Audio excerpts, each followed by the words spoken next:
I'll check around there to make sure I'm getting paid. Make sure to check you're getting paid there, lads, as well.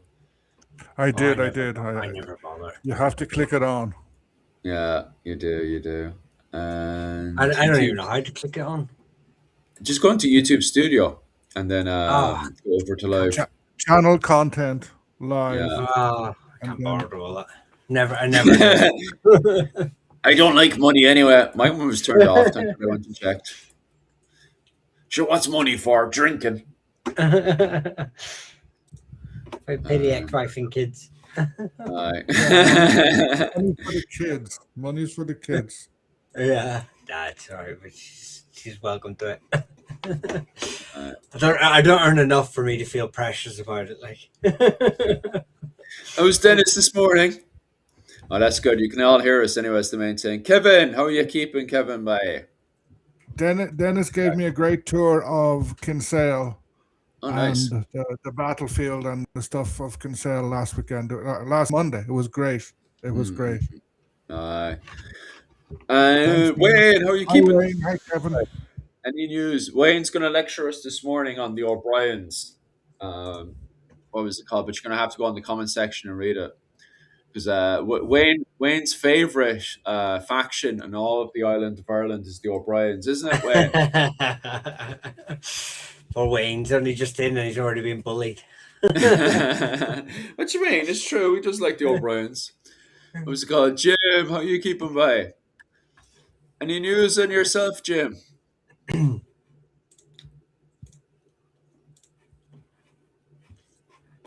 I posted up the O'Briens on the title thing, just as a Thanks, starter Dennis. It thing. was great. It was great. I recommend Dennis's tours at Kinsale.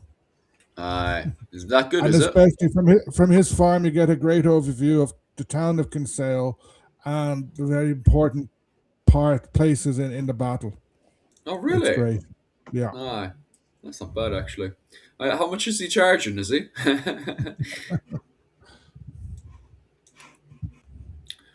Oh, it's each second there.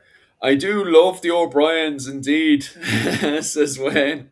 Where was he? I was doing one of the live streams the other day, and I just saw, what was it called? Wayne bitching about the O'Briens like there's no tomorrow. And I remember then the following day, Owen, you were bitching about the O'Briens as well. You absolutely love them as well, don't you? Oh, yeah. It's great to bitch about them. Usurpers.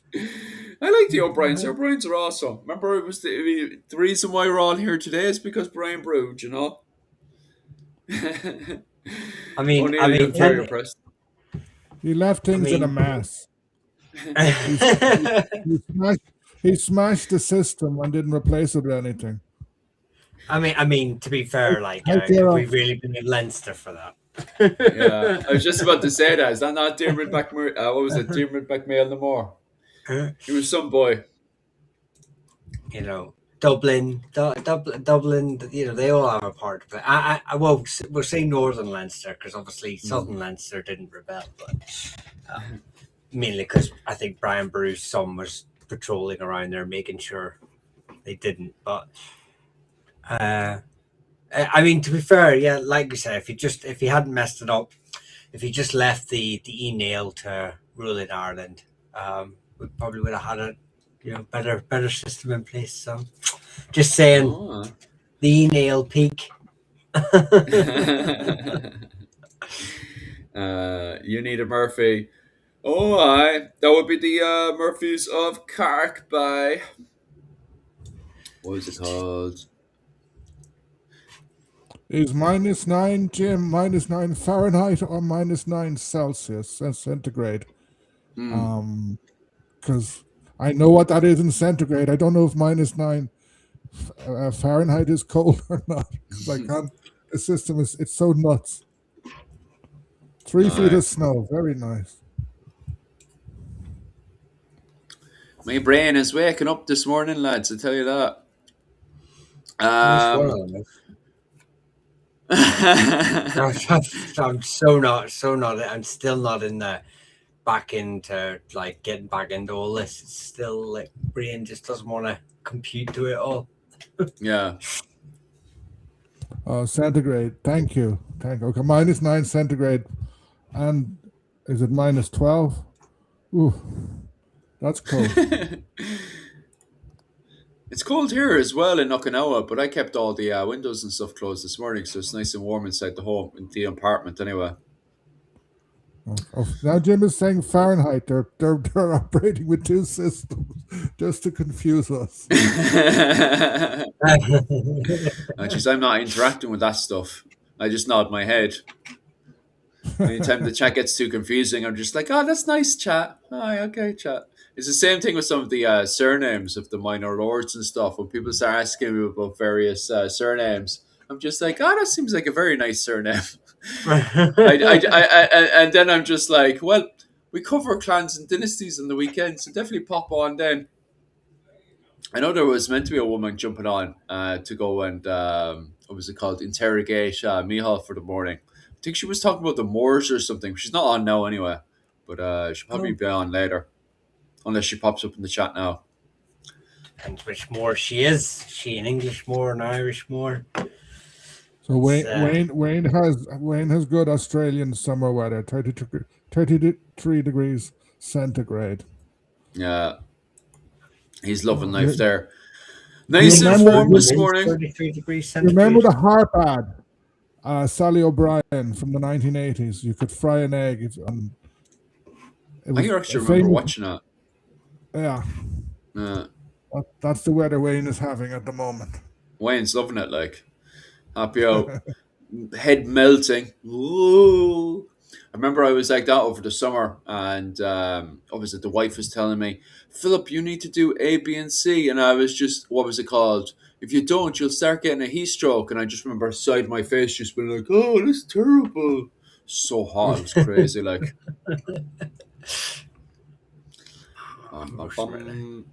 give me a second. I'll take your time. Because there's a good few branches of the O'Briens. It's not like it was all of the O'Briens that were up in Providence. There was bound to be some O'Briens that stayed Catholic, wasn't there? Though a few. Some stayed Jacobites, but the main ones stayed Protestant and very Anglicized. The Earls of Thomond and Lord Infrequent. Yeah, I mean, you got to remember the O'Briens stretched all the way. I mean, they had a small branch. Whether these actually had kin or not, I don't know. But you had branches up in Tullyhawk, in Tyrone. You had branches settling in the Isle of Man. You had branches settling all the way in Wexford. So not all of these were centralized and held over by a specific lordship. They would have held different like religious beliefs and political beliefs, and it's the same with the butlers. Very famously, we attribute the butlers often. We encompass them all as like, and the butlers did this because it would lend more towards English crown. But very famously, there are cadet branches of the butlers that often defied the political line or religious line of the main branch. So, it's very easy to encompass them all. In the 9 Years' War, Lord Mountgarrett, and then Lord Kerr and his brother, and then two of the Earl of Ormond's nephews. They were all with O'Neill. Ormond even hung one of his own nephews. Sort of isn't he a nice lad? Yeah, I think I remember that all right. Like, but wasn't that for his own claim to his own kingship or something? Wasn't it? Well, this was in 1590 something. It was because they were rebelling. Those nephews were good friends, I think, with Fiach Mac Hugh. Yeah. Sort of, and then it starts getting into little feuding, which is complicated. Yeah. It's fun, lads. All for the kingship. Who cares about the rest of the country? As long as you're a king of your little piece of land, huh? Exactly. Well, I mean, the butlers have a really good record keeping when it comes to land tracts and land holdings, and they had a whole book on it, which is still, you can read it today, and it goes back a couple of centuries at least. So, so it's really, if you want to see that sort of I'll need to find out what it's called, what they called it. I think it's called like the Ormond land tracts or something. It's but anyway, yeah, it's a really good. If you read through that, I mean, don't get me wrong, it's heavy reading, but you can get an idea of just how broken down and the political sort of things going on in their heads when they're handing out land, when they're land, when they're etc. So it's it's really interesting. I mean, and you can see how they grant lands to Irish families, and why, and then you sort of look into why they're doing it, and creating frontiers.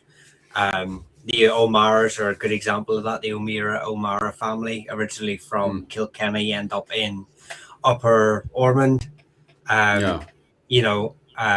To basically be like a frontier force against the O'Kennedys. So they're moving Irish families, granting Irish families land and title, purely because it probably on the ground it works better for them to have an Irish family policing another Irish family rather than a Norman overlord having to get involved in the local politics. Yeah. It's a good question there. I let what was it called? Owen deal with this one. How did Gaelic Irish law, Brehon law, shape everyday life in medieval Ireland compared to Norman rule? I'm assuming there you're talking about Norman rule that was introduced into the southeast of the island and what ultimately would have been the difference in the 13th century on the southeast side of the island compared to the northwest. I'm assuming that's the way he's kind of wording the question. Yeah. Owen. It would have had a number of aspects. If you were a lord, one of the main things was land holding, because in England, under English law, you owned the land, and then it would go on to your heir. Whereas in Gaelic law, you owned some land but not other land. Some land belonged to the particular lordship. So whoever was lord of Dungannon, whoever was lord of Thomond, would there be certain lands inherent to that. And when a lord died, like say the Earl of Ormond died, the next Earl of Ormond would inherit everything. Whereas in Gaelic law, it would sometimes be broken up, sometimes it'd be redistributed. Sometimes the lordship would jump completely. Like Shane O'Neill, when he died, the lordship went to Turloughlinic, who was from the west of Tyrone. The second thing was that whereas under English law, who inherited the title was the eldest son or the eldest surviving son. In Gaelic law, no. There was the Derbfin, a large group of men who legally were entitled to become the next lord, and there was a lot of hassle, a lot of toing and froing about that. And if you were a more ordinary person, I think the way it most directly affected you was the law. The amount of crimes under English law that were punishable with death was very, very high. Whereas Breton law, although murders, etc., would often be hung by a lord, often informally, Breton law had a more, what's the best word? Restorative view. So if you stole someone's cows, you had to pay a fine, stuff like that, as opposed to being hung. So you could say that there was a more gentle, I don't know if that's the best word, there was a legal system, you were subject to a legal system that was inherent to, that had grown up in the society and was used to it. And like final thing, sort of, there was a prejudice in a lot of Norman/English law against Gaelic culture against Gaelic Ireland, um, this prejudice didn't happen with Gaelic law. Yeah, it's quite interesting, all right, before 1366, the way that there's a whole load of mixing going from the get go between the southern eastern areas. But I definitely would agree with you there. From all the research and reading I've done so far, when it comes down to the inheritance of land and stuff, they seem to keep to more of the old French English law, um, it, and not keep to the Brehon law and stuff. Brehon law seems to affect the southeastern areas of more of the lower classes, though, and lower disputes and stuff. But it seems to me that when it comes down to noble level in Ireland in the 13th century, they seem to keep to the English laws, and then for the Yeah, lower disputes, they seem to bring in the I, Brehons and I stuff. would say it varied a lot over time. So Yeah, you have the initial entrance of the Normans, the Cambro Normans, whatever you want to call them, their initial yeah, entrance into Ireland, mm, and like it's boom, suddenly they capture Dublin, they spread into Meath, what's Kildare now, into Ulster, into Munster. You have this sudden thing, and out of that emerges Ormond, Kildare, the Earlship of Ulster, etc., and mm, then the Anglo-Norman towns. But with the Gaelic resurgence after the Black Death, that kind of retreats a lot. mm, Um, and then, like, you would have only had a certain number of English judges. And I yeah, think, sort of, it's if there was a Gaelic judge there and was handy enough, they would use him. mm, mm, Um, mm, and like, mo- the English, the levels of English speaking varied a lot. Like in Wexford, etc., there was a lot of English speaking or Flemish speaking settlers. mm, Um, Maybe in Desmond, there would have been less of those. yeah. Um, Sorry, Jim is asking something, saying in medieval Ireland, they thought they possessed the land and not owned the land. It varied dramatically. Mm, Um, like, if you take a big lordship such as McCarthy Moore, Thomond, uh, Tyrconnell, Tyrone, mm, um, where you have sub branches, there would have been an area like around Dungannon, and that land was reserved for whoever held the lordship. yeah. The other septs had their own area, and you could say that individuals in that sept did own land or did come to own it. It changed quite a bit.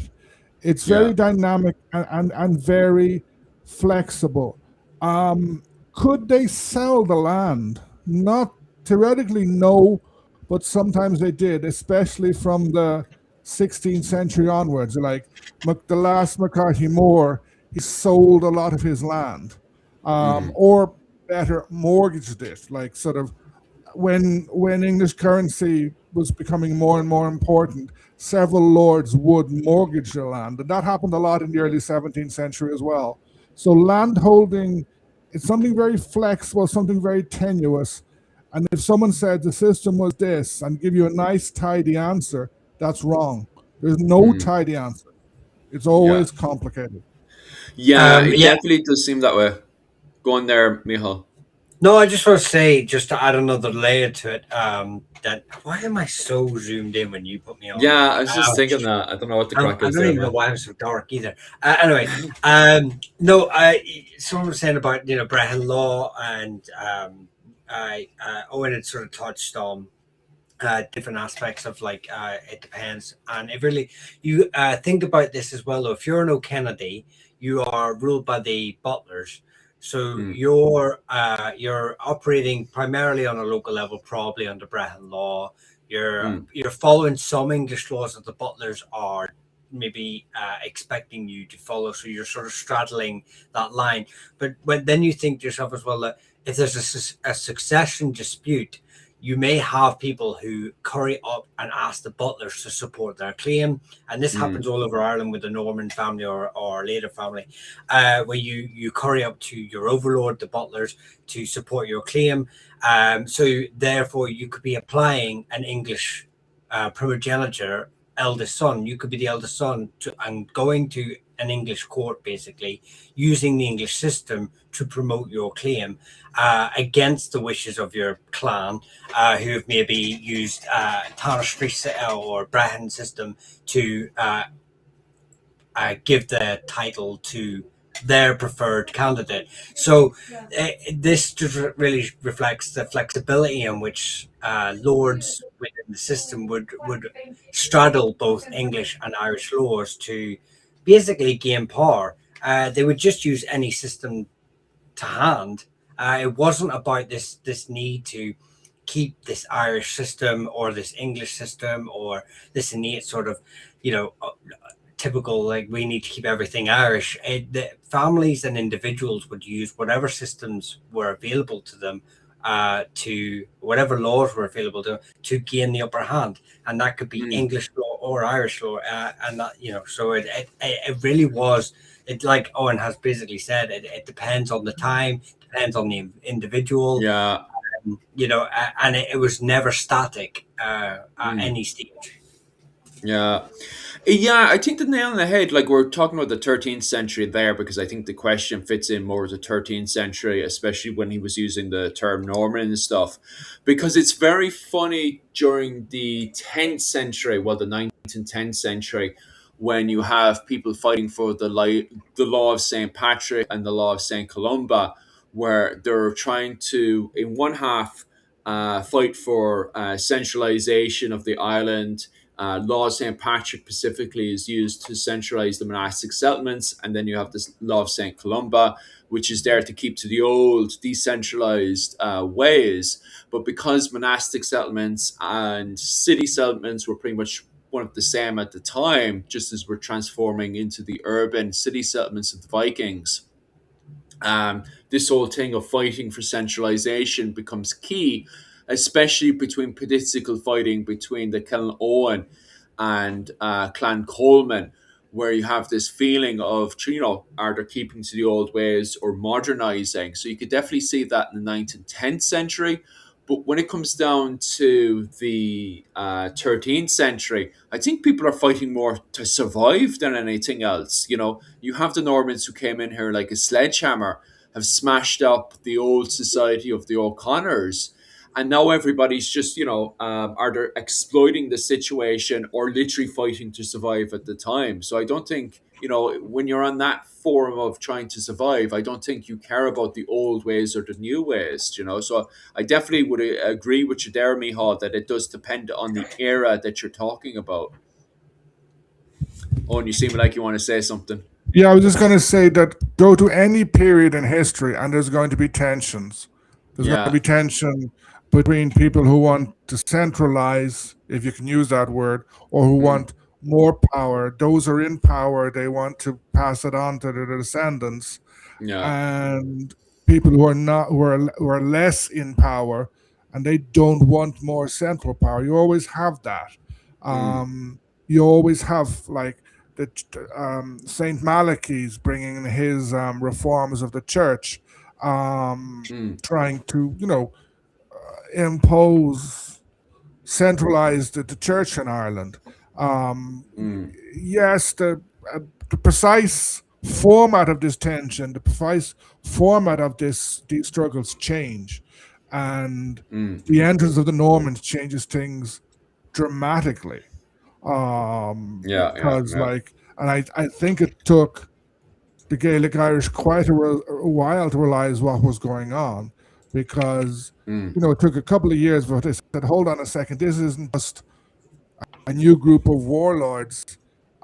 We suddenly have somehow become entangled with a new king who is quite a good, is powerful king. He's quite skilled that sort of way. And then jump forward a couple of hundred years, the English kingdom in Ireland is unraveling to a bit. And like Gaelic law will have changed somehow. It'll have been influenced by changes in Roman law, by legal developments in Europe, and Mm, interaction with Norman/English law. for sure. Mihal, any surnames or anything you want to cover there? Or do you hate all those surnames or you just want to carry on talking about lands? Yeah, yeah, I hate them all. No, I think let me just go back down here. This is a good Kevin one off. Yeah. Do you want to Kevin cover was sort of Kevin's one on the coil of Wicklow? yeah. I mean, Coil's an interesting one because Coil can. So if you've got the surname Doyle, or Coil, they're almost interchangeable as well. Purely because in the old Gaelic and the old Irish, I can't remember the exact way it changed, but if you so like the O'Donnells were originally O'Connells written down in early Irish, and then it became O'Donnell later on. So the C and a D in Irish can be sort of interchangeable in the name. So you will find some Doyles with the Coyle surname and vice versa. But most Coils come from, I believe, McGillicoil or McIllahoyle. So service to a saint. I don't know which saint. I'm sorry. But if you've got Gilla or Whale in your name, it's normally a devotee or a follower or a servant of a saint. So they normally get those sort of you have that. So anything with kill in it is a link to a church, like McKilbride. So yeah, you've got branches. There's branches all over Ireland. There's branches in primarily Coils found around Roscommon and Ulster. But I'm pretty sure there's branches in Leinster too, especially, like I said, with the Doyle link there as well. I think, where was he saying that there's links to the O'Byrnes? Interestingly, if anyone who's done O'Byrne ancestry, in my own research, I find out that wherever you find Doyles, there's a branch of O'Byrnes. Even in the unattested smaller steps that aren't really recorded, like where I'm from, just outside Banbridge, Newry area, there's Doyles that have no literature links in the annals, no great histories, and the same again with the O'Byrnes in that area. We're very closely related.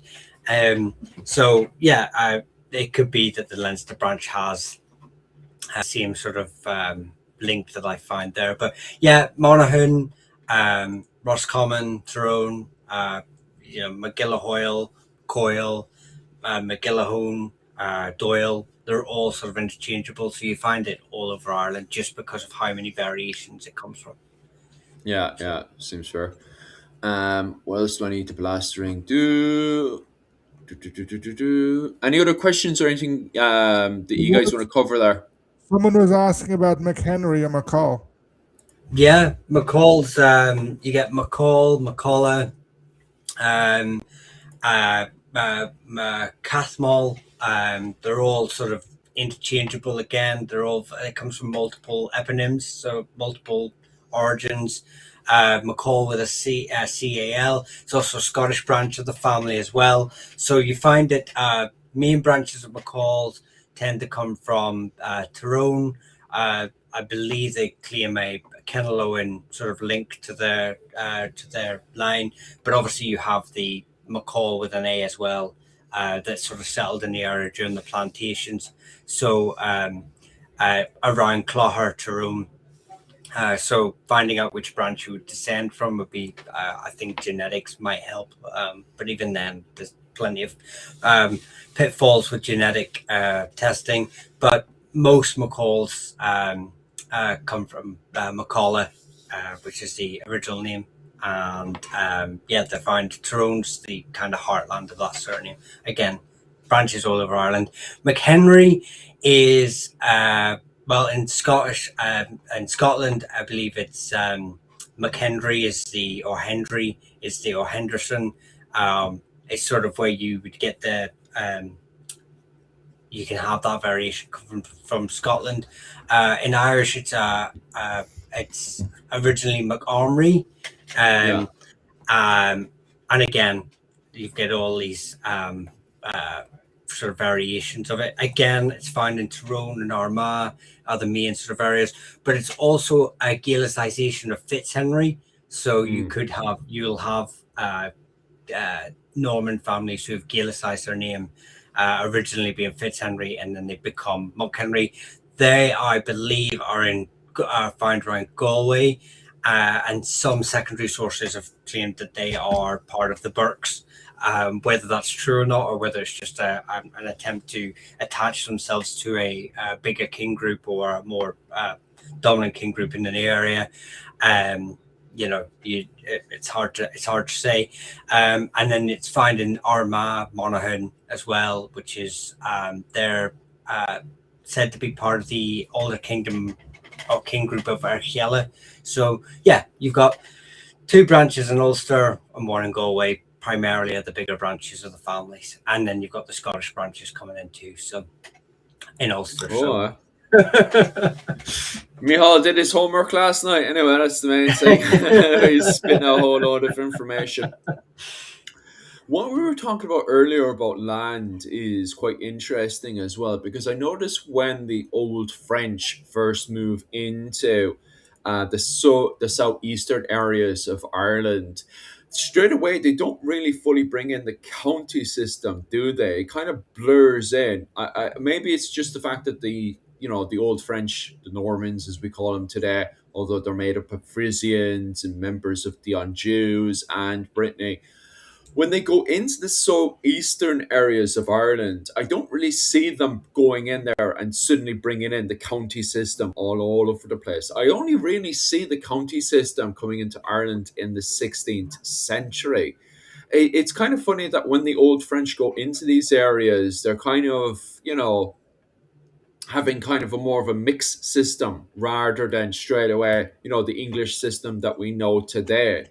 And I'm assuming as well in England, they are, slowly bringing in a county system, but it's not the county system we know of the 16th century. Yeah, that's. I'll let you go first. Go ahead, Neil. Okay. No, I'll let you go first. Go on, fight each other. Yeah, because in a way, first of all, they've come into new land where there's already existing kingdoms, to sub-kingdoms, etc. Yeah. That would move like Westminster, the Desmond, Yeah. basically the McCartys who were in originally around Castle, they get pushed out. Oh, sorry about this, lads. Up the rebels! Oh, 100%. Thank you so much for that donation, lads. That means so much to myself. I'm assuming you're up down in the Cork region there. If you have any questions about Cork, definitely ask us there. I'm just seeing which one got the donation there. Oh yeah, that's Michal. Michal, that's a donation for you. Up the rebels. Thank you very much. Which rebels? So many of them in Irish history. And it's an O'Brien as well, so we'll have to talk about the O'Briens later for sure. Yeah. Sorry about that, Owen. Work away there.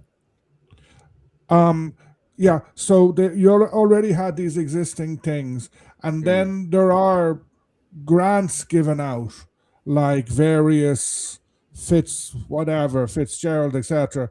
The people who go, the Lacys, etc. They start being given grants, but before the counties as such, you have baronies, and baronies are still important. Like in South Kerry, where I am, most of Ivra is Ivra barony, but around Kenmare and then is Dunkerrin. So if you actually go and look, baronies, sometimes they're called half baronies, still exist. Yeah. And I think they're the first thing that begin to emerge on top of, you have a very complicated Gaelic system, starting with fields, Valley Betex, etc., depending where you go, and Tuas, etc., and then provinces. You have a whole pile of stuff. So there is an attempt to impose some sort of order on this, but that attempt takes a long, long time, and Mm. it changes because it's the same in England. You Yeah. have they know they use that word the seven kingdoms or whatever was supposed to be of the Saxons before the Norse came in, and Yeah. the emergence of Wessex and things like that. Eventually, England. You Mm. have like this administrative these administrative areas take quite a while to emerge. Mm. One thing that I find very interesting is that the county identity is very, very strong in Ireland, much less so in England, because in England they always seem to be messing with their counties, and not Yeah. even with their counties, with their local administrative units. Because I think Mm. most, like here, the county is the administrative unit, not in England anymore, not for a long, long time. Yeah. Well, It's I interesting will as just. well. Yeah, go on, Uh, Michal. no, it's just straight away. This comes from Paul McCotter, Dr. Paul Mm. McCotter. He's done excellent work on pretty much this question, more of the Barney level. Mm. His book, Territorial. It's got territorial. I can't remember. It's quite a long title thing. Is a brilliant read if you want to know more about this subject. He basically tries to map the Tricket Cats, which is the Barney level. So, like Owen has said, there you have the townlands, and then you have the baronies, and then you have a county, and then you have the province. So Mm. he basically maps the Tricket Cats over the barony system, which is brought in by the Normans, Mm. and actually for the most part. The barony system kind of maps very well over the Tricket Cat system, which is like I said, the smaller um, uh, Irish system that's being used at the time. So I mean, with a few variations here and there, like Owen said, the borders were never static. Except for maybe where you find prominent features like rivers or mountains, mountain ranges. Then obviously they kind of fixed the border there. Mm. Mm. But yeah, the Normans came in. One of the things they do is they bring sheriffs in. They bring their obviously the courts. They break the land up into liberties and crosslands, and then but no county in Ireland was really formed. Like our counties weren't formed at one stage. If you look at Monaghan was created as it was just the lands the McMahons owned, and Mm. whenever they sided, I believe they sided with the English, or they were just given their land, and it just formed the modern day county of Monaghan, Mm. and Sir Henry Sidney, I believe, had some like part of creating the counties of Connacht. Um, the Who else? I'm trying to think who else was effectively. Sir John Perrott famously, obviously, shired Ulster. Mm. In 1584, 85, I can't Mm. remember, but around there. These counties are obviously all formed at different stages, and under different reasons. So the Mm. reason that they are formed like this is not just a clear cut England's coming in just to impose a specific thing. Like Owen has said, it's happening over time, gradually as new things are developing, new events are happening, form these sort of um, uh, uh, shires and these lands, these counties to sort of work with the politics of the day. Why do we look like 70s serial killers? Because I We need better equipment. That's why. What was it called? Donate, donate. That's why you donate to the channel so we can get better cameras and sound and all that kind of stuff. I was messing around with the bloody phone. This is so funny. You go off and you spend an absolute fortune on mics and what was it called, and cameras and the whole shebang. And what was it called? I was trying out the phone the other day, and the phone came out bloody better, than the this bloody camera and the headset. So it's like, Jesus Christ, why'd you even spend any money when the camera comes out better? you know. So what I'm thinking about doing now, actually, lads, is instead of going off and spending bloody money on a fortune for a shitty camera and a shitty bloody mic set that comes out crap anyway, is what I'll do is I'll get a stand and I'll get what was it called, connection thing, and I'll connect up the phone to the laptop, and I'll just use the phone, because the phone, when I was doing the live stream with the phone, the sound was better, and the what was it called, the camera was much better, you know. So I might do that next time, is connect that up, and what was it called, and do a few other bits and bobs in the background and stuff, because Rachel has it all linked up with her phone as well, and she's getting way better views. You know, she's, what was it, 40,000 people were watching her yesterday on live stream. So I might do that next time. So we don't look like serial killers anymore. Well, I mean, to be fair, like, I blame the ex-wife. She watched a lot of those serial killer programs. Here, on it looks Netflix. worse without the background. You're there like, oh, you need to take down the Christmas tree and stuff. It looks way worse in the background there without it. What were you saying there, Michal? No, I'm just saying I blame, I've been subjected to Netflix documentaries after Netflix documentaries of 70s and 80s serial killers, and maybe it's just Oh, well, there you go. I've adopted the fashion sense without realizing it. So it's just that I think I seen a name earlier. McGonagall. Was it Yeah. McGonagall? I don't want to make sure. Can you find it? I don't want to I make don't know, sure. 1 second. see it I'm here. not seeing that one. Was it up a bit, was it? No, it's down near the bottom. I think it was McGonagall. I'm going to talk about McGonagall. And if Yeah, it's not you just McGonagall, don't care. You're going to push it around anyway. Yeah, McGonagall's got two sort of known branches. The first one are part of Tyrconnell, and they find, so that's, you're looking at the Donegal region of the and they are an ecclesiastical families. They are earners, but I don't know the church off the top of my head from which they are. So anyone that's not aware, if I have to say this throughout the evening, earners are hereditary landholding families within the church. They are effectively, they're part of the early church. They have a say in the church, but they don't take their they have a tonsure, they have their hair shaved.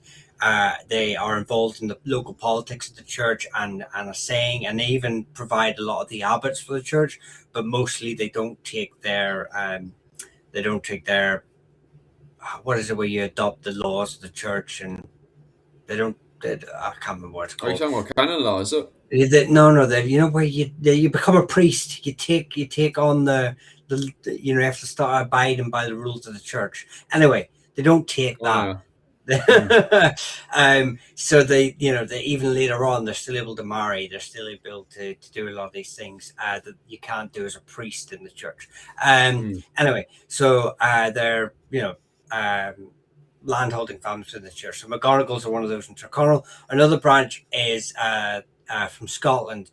Now, the problem is with this Scottish branch is they actually move into a lot of Donegal was given to Scottish planters during the plantation, so you get a lot of overlap, especially in areas like Derry today and stuff like that. So, again, it's DNA is going to be the main thing that sort of separates whether you're spelling is never. So a lot of people would say, oh, if I'm a muck or a mac, I must be Irish or Scottish because of the spelling. Spelling is not a clear cut. Spelling, religion of your ancestors is not a clear cut decider of where your family originates from, because names aren't standardized till the 19th century, and people change religion all the time. So, just bear that in mind. Yeah. I thought Kevin brought up a really interesting one as well. Any famous extinct surnames? Apparently, the Fitzdermonds went extinct. I always find that one very, very interesting as well. It's kind of out of my field of expertise, because a lot of the families that are getting wiped out happens during the 19th century, especially going into the Irish Rebellion of 1798 and the Irish Rebellion of 1803. And then after that, to have the great I don't even know what we're calling it at this stage, where the British go in and they just take all of the food. And when the blight goes in and hits the potatoes, which is pretty much the only thing we have left at that point, you just have a clear wipeout of a large amount of the population. What's also very interesting about that is the ones that do escape and make their way over to Canada and America have certain surnames that do not survive in Ireland at that point. And today you see them popping up in America and Canada. And I remember there was a girl I knew called McCuffrey, and she couldn't find a single other McCuffrey inside of Ireland itself, but could find McCuffreys over in what was it called, America. So I do find that very interesting how the majority of them that are wiped out happens during the 19th century because of the fighting with the British.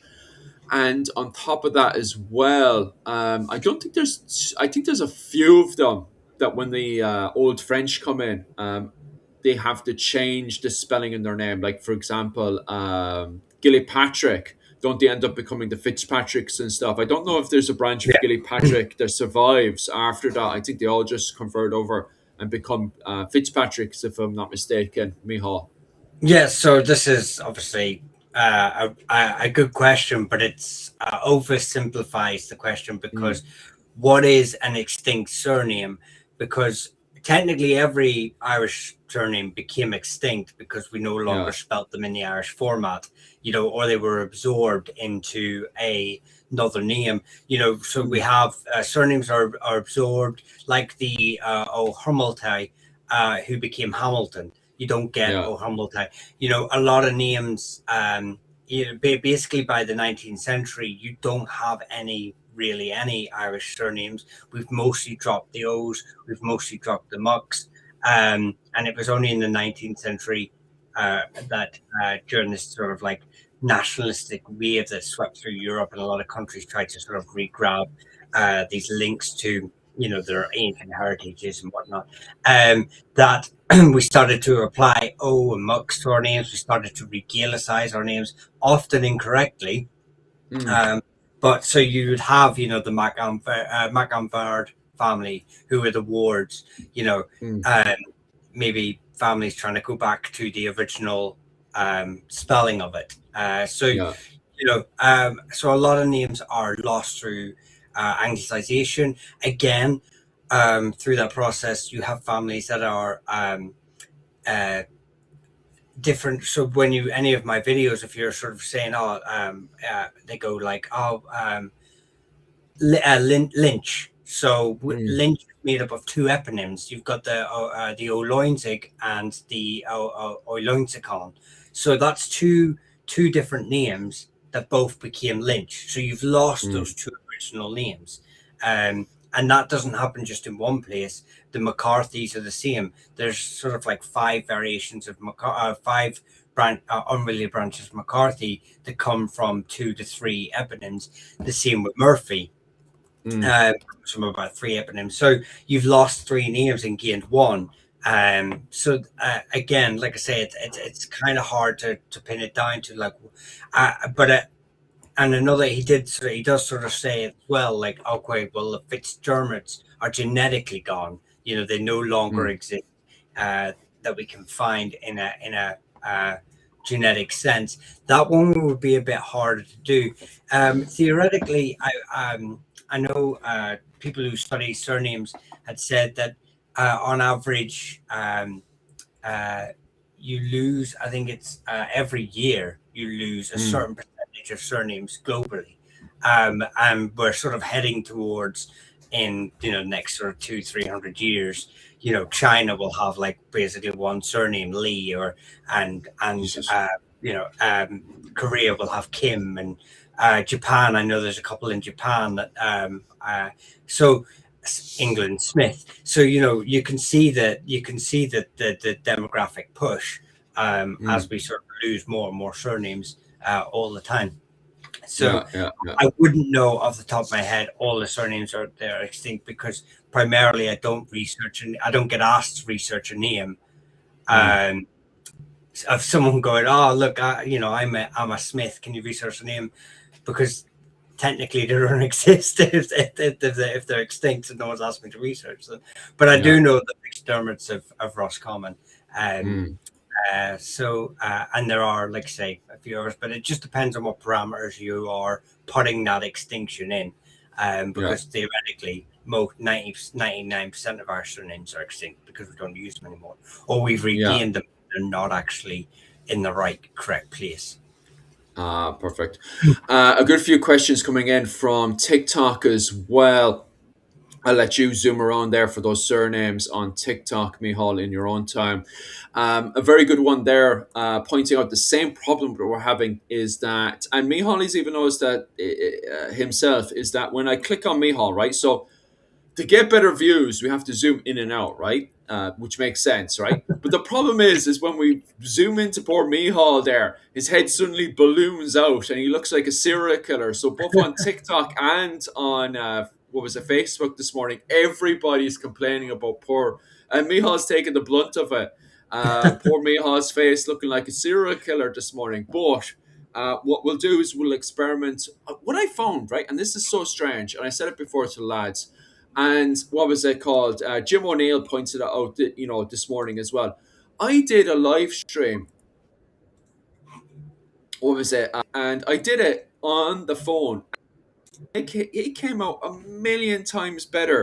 What was it called? Using the this camera here and using the microphone and stuff. And I spent a fortune on stuff. And over the years as well, I've gone off, bought my cameras, and they come out shite compared to the phone. I used the phone over the weekend. Oh, million times better than this bloody garbage around here. I don't know why I spend money on any of it, to be honest with you. Absolutely annoys the hell out of me. So, yeah, myself and Mihal and what was it called? O'Neill will experiment over the weekend and stuff, and we'll see what comes out the best. What I'll do is I'll just connect the bloody phone up. I think they're far better than this googly gaggly shite. All this modern stuff. I think it's a load of crap, to be honest with you. But anyway, I'll head back over to Mihal there. Is there any family in particular you want to have a swing off there? Or are you sick of them all? Yeah, I think... no, Ashley was asking about the O'Reillys. Do I have a short video on the O'Reillys? I think I do. But basically, O'Reilly really... just 1 second there. We have to push you to the side. What was it called? One question there off the O'Briens. Can you explain... I don't know, how do you pronounce this one here? And would you consider yourself such? 1 second there. I thought that was a surname there. No, it's not a surname. It's what would you call it? I need to scroll up and get it. Let me the traditional story Irish tellers from the 19th century. Yes. Doesn't that just pop up in the 19th century? Though? I don't know. Yeah, Birdie obviously is, and Kevin Flanagan have sort of used this title before. Do I consider myself? Is that for me? Yeah, that's you. That's your donation. That's why I was like, on here, like that's what I thought it was a surname. I was like, "Is our surname?" I quickly Googled it there, and it was storyteller from the 19th century. I was like, "Oh yeah." No, I mean, well, they kept it. Well, I believe that the traditional narrative is not just like a storyteller, but they preserve history. They sort of keep genealogies. That there's sort of it does have an older, although it's like Shawnee or Shawnee.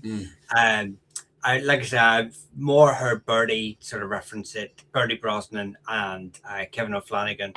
I've sort of more seen them sort of attest to it. I don't know of its reference in medieval Ireland, because I'm not aware of any family sort of using that title. But yeah, folk storytelling. It seems to be an all-encompassing word from what I remember. It sort of just has a bit of everything, do I consider myself anything like that? No, not really. I purely because my Irish is atrocious, so I don't think I don't think I keep Irish custom or tradition alive enough to warrant a title like that.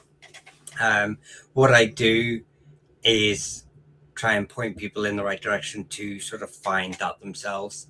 Mm-hmm. So maybe if you can find an old title that sort of says a guide, Yeah. or but I don't I don't consider myself pure enough in Irish culture and language and tradition to take on a title like that.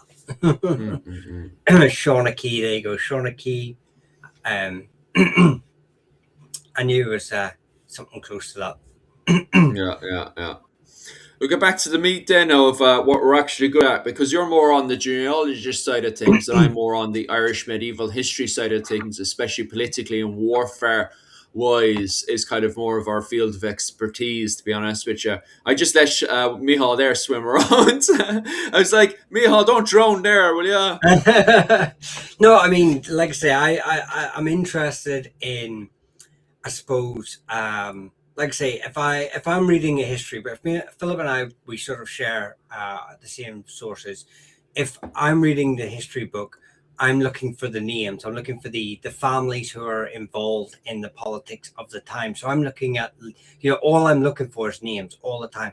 I don't care about so much about a lot of the history unless it involves a family. This family started this battle for this reason. Fine, I'm interested in that, and that specific line.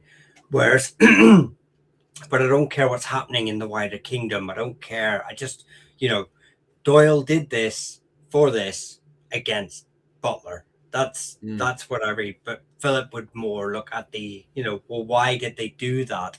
What is happening around them to make them do that? What do they look like when they're doing that? He's really into the, all the sort of the layers that go into that. I'm more A to B. Yeah. Doyle kills Butler because he thinks Butler's got a fat head. Rua, if you're watching, I'm sorry.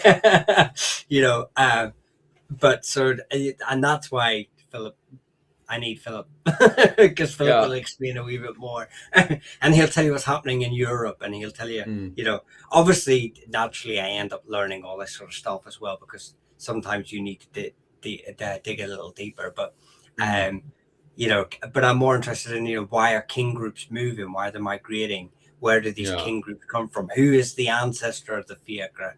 Who is the ancestor of the Emil? Is he the ancestor? The Milesian myth, stuff like that. So genealogies, love them. But I can't tell you who your grandfather was. I'm sorry. I'm not. If it's beyond the 17th century, I'm not really interested. That's modern history to me. That's it. And on top of that, we'll just pop back over to the O'Reillys there. Yeah, sorry. And I'll zoom you straight back in to annoy that fella there who doesn't like your serial killer head. So the O'Reillys are, most O'Reillys come from one location, but I'll just reel off the two small things first. Riley is an English surname too, but it's not really heavily attested in Ireland from the English branches. And then you have the O'Rahillys from Cork. Now, they don't actually appear to the 17th, 16th, 17th century. So we have nothing on them beforehand, before the famous historian turns up in the 16th century. Most O'Reillys come from the O'Reillys of Breffna, the Kingdom of Breffna, which makes up modern day Cavan. And why am I forgetting the other county of? Well, it basically makes up Cavan, parts of Fermanagh, a little bit of Monaghan at times. So they're related to the O'Rourke's, paternally related. They're from the same group as the O'Rourke's. And they owned East Breffna. So the kingdom, sometimes they would rule the whole kingdom, and sometimes they would just rule the East, depending on which if the O'Rourke's were more powerful. They claim descent from a group called the Ebrian Breffna, who are the Ibrian, are the king group that the O'Connors, who were High Kings of Ireland, come from. That's a fabrication. It's not true. They edited that into their genealogies to become more prevalent. We actually don't know who the O'Rourkes and O'Reillys descend from. There's a couple of groups that they could descend from, but it's not attested yet. No one's pinned it right down. So we're not really sure who their early king group is. Jesus Christ. That's wild. But yeah, given that they're so important, like for the Breffni, like between the Email Confederation and Connacht, so like they're the buffer between two massive factions. You think you'd know who their what was it called, foundations were? Do you know? They So just that's edited wild. their genealogy so good, Yeah. and also because technically they appear sort of late in terms of that they appear. When they do appear when families are starting to appear on record, the first thing they do is claim to be part of the Ibreen. And also, but if you actually look where they are stationed, they are at the crossroads of the Enil to the north, the Efiakra to the west. They've got the Ibreen to the south and west.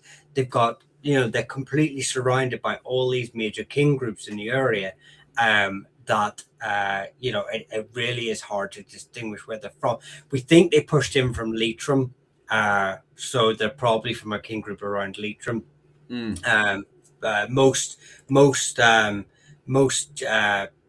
migration points point to the O'Rourkes, who are the head of the family, the senior group, pushing in from Leitrim. So more likely they're from a Leitrim king group. Yeah. 1 second, I'm full of burps right now, but 1 second, let me clear my throat. But it is, what was it called? Ashling asking about the O'Reillys as well, saying that she was told that her family were warriors, a lot more than just warriors, to be honest with you. Like the O'Reillys are very, very important. They're literally a buffer.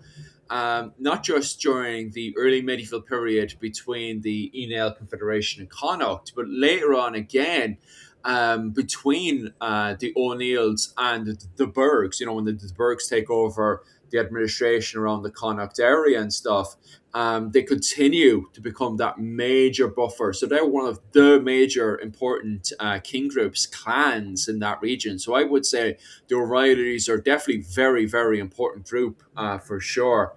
Dr.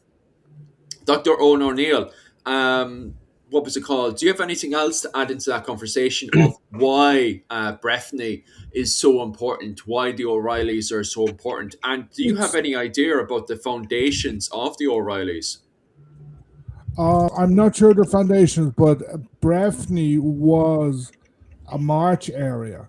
It is like below it is the Pale, the English part of Ireland, the English kingdom, and above it is Ulster. So it's a border region heading into Ulster. So for that reason, it's very, very important. March areas are always important because these areas of transition.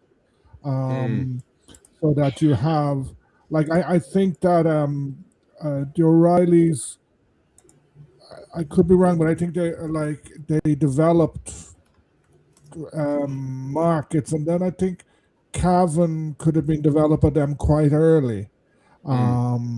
So they were this sort of they had contact with English, Old English, whatever, but they also remain Gaelic. So that's why they were important. Any surname there or anything you want to grab there, Michal? Yeah, someone was saying that Coughlin appears to have been. Hang on, what's he saying? Coughlin appears to have been one of the most numerous Irish surnames.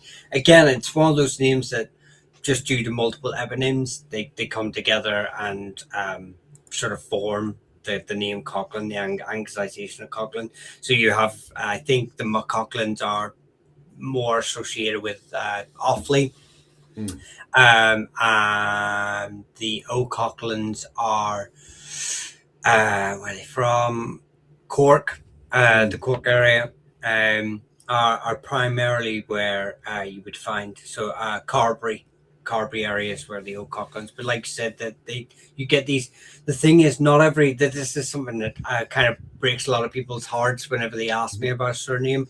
When they look at a map and they're like, "Oh, someone actually just said there about the Doyles of Sligo," and any information about them. But these families aren't attested. Then they're just minor families. They don't appear in great genealogy tracks. The Doyles generally don't anyway. They're just individual small groups of families that adopted a surname for multiple reasons as well. Some of them, like the O'Byrnes of Newry, try to create these links to wider the O'Byrnes of Wicklow, claiming that they were soldiers with Hugh O'Neill. They went north and then they just settled there. And they have no link to the O'Byrnes of Wicklow at all. They're not related. They're just a family that adopted a similar surname, had an ancestor called Byrne, became O'Byrnes, but he was famous to the family because they took the eponym, or he was famous at a time in the local area, or they've changed their name for another reason. There's a million reasons why you could. But then on the flip side, that doesn't mean every family who's a small group, scattered from their original homeland, isn't related to it. The O'Rourke's very famously have a very small branch in Cork. They're a kingdom from Breffna on the Ulster borders, Marchers, but there's a small group of O'Rourke's who are descended from in Cork, who famously, well, very not famous if you don't know the records, but they became hereditary beekeepers, which is it's quite a prominent title for the McCarthys, because we don't know why, but more likely they challenged, probably from a small branch that challenged for the title of kingship, lost. So the losing prince, gathered his retinue and headed south for support from protection from the McCarthys. Interesting. All right. I noticed a good few families were highlighting early on, and a few more comments popping up as well, talking about their connection between. Sorry, Owen. Is there anything else you want to add on I there? just wanted to say, Caveman makes a good point about Irish naming practices. He says Irish naming practices are still around in the Gaeltacht regions and in many regions, I would say, as well as Gaeltacht. Examples like Patmore O'Connor, and then his son Pat Og. You could be named Rua if you're ginger, or Dove if black-haired. This is a good point, because it's something you still find in Ireland. But if you actually look over Irish history, sort of like if you look at a big lordship like the O'Neills, one of the branches of the O'Neills, they would, any Irish family group, clan, sept, whatever, they would split over time. So the Clandy Boys O'Neills is Clan Aid Bui, which is yellow-haired Hugh. So it's a naming practice of first names, but it's also something you find in clan and family group names. And take any group, any clan, and it's going to split. Like in the 1590s, the sons of Shane O'Neill were known as the MacShanes. If the whole Gaelic system hadn't been destroyed, there would be a clan in Tyrone somewhere called the MacShanes, who are O'Neills, but they call themselves MacShanes. And like you like O'Cahan are supposed, they came from Kenalowan. So the amount of, in the north of Ireland, the amount of families that are Kenalowan, Kenalconnell, in Munster, the amount of families who came from Cashel, from the McCarthys, is huge. And it's this naming practice that Caveman is pointing to is very, very important. A lot of people demanding to cover the McGraths. What was it called? Because I know the McGraths originally come over from Scotland, if I'm not mistaken, isn't it? They move over during the 16th, 17th century. Have you Sorry, got the there. Yeah. spelling of it? Like We're looking at the what like was it? McGrath spelling of McGrath. McGrath. Yeah. McGrath, sorry, that's it. McGrath. No, so McGrath again, it's a name that has multiple sort of origin points. It's not just one family coming across with a plantation. It's not, that they're another family that are, so. You can find it in early sources in Irish sources as it was spelled MEIC and then RAITH. So, you know, I can't remember the eponym of McGrath, but yeah, it's another family that's found heavily in Ulster. And both branches could be of. I'm pretty sure the McGraths of of Ireland, because you get McGratha, McGrath, are from Clare, County Clare. So they are a Dalcash family. So you obviously not typically found within the. You wouldn't have to worry about them if you're a Clare family being maybe potentially a planter family or Scottish family, but there are a Ulster branch as well, who are from the Donegal sort of Fermanagh area of Ireland. So you have to, if you're from that area, you could possibly be either Scottish or Irish. Again, they are another classical family. I can't remember if they're Earners or Corbs though, but they are associated with the church in Fermanagh, but I can't remember where. I'm sorry, the locations and stuff like that I need to actually research at the time. I can't remember every townland or church or but I would say if you are a McGrath, look at Fermanagh and look at churches. I'm near sure they were Earners or Corbs of a church. Quite a lot of them, most families that I find are around Lough Derg, so probably check around that area. There's a famous, in the 1590s, there's a famous Archbishop Miller McGrath. He was from Donegal, Fermanagh area. He was a Franciscan, then I think he became a Catholic bishop, and then he became infamous by becoming Protestant. Like he was quite important in the 1590s, and although he wasn't from there, somewhere around there is Termon McGrath. I think, as far as I know, Termon is a word for church lands, and that's in Pettigo, which I think is in Donegal. So that he's one of the most famous McGrath, famous or infamous McGrath. McGrath. I was just checking, like his Irish name is Muir, and he became known as Miller McGrath. Ah, nice. Very interesting for sure. About the Lynches, links to Vikings or Norse settlers. I will say that there's no reference to that academically, as in like there's no literal. It's never been written down that there's a Norse branch of the family in any of the primary sources. Lynch has the branches that are recorded are the O'Loinzig in Antrim and Down, who are part of the Dal Naraja. The Lynches of the Kinaloan in Inishowen and Faha, in Donegal.